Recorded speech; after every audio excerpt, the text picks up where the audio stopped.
Praise the lord. ఈరోజు దేవుని వాగ్దానం కీర్తనల గ్రంథము 127వ అధ్యాయము 3వ వచనం. గర్భఫలము ఆయన ఇచ్చు బహుమానమే.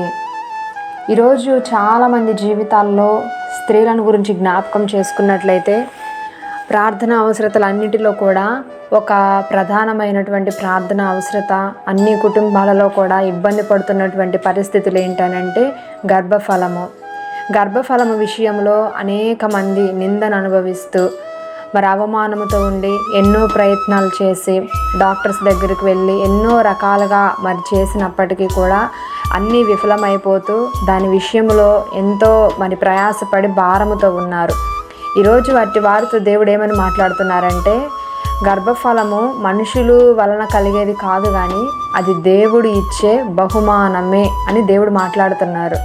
చాలామంది ఈ రోజులో చూసినట్లయితే వారి ప్రెగ్నెన్సీ పట్ల చాలామంది జీవితాల్లో ఒక ఆలోచన ఉంటుంది.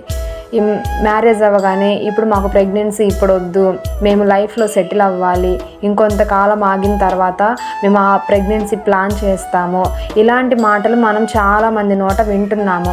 ప్రియ దేవుని బిడ్డలారా, దేవుని యొక్క వాక్యం అంటుంది, ఈ ప్రెగ్నెన్సీ అనేది నువ్వు సంపాదించుకునేది కాదు, ఆయన కృప నీ మీదుండి దేవుడిచ్చే బహుమానము.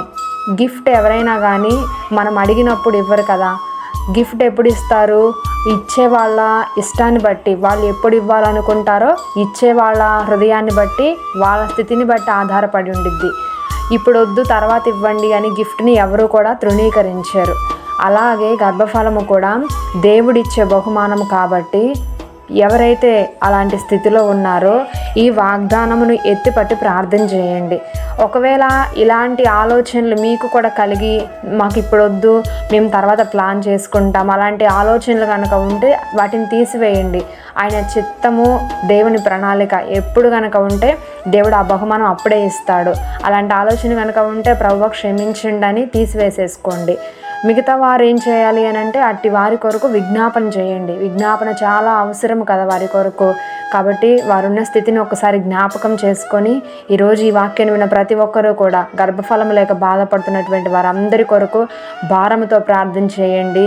యేసు నామములోనే దేవుడు నాకు ఇచ్చిన అధికారంలో ఆజ్ఞాపిస్తున్నాను.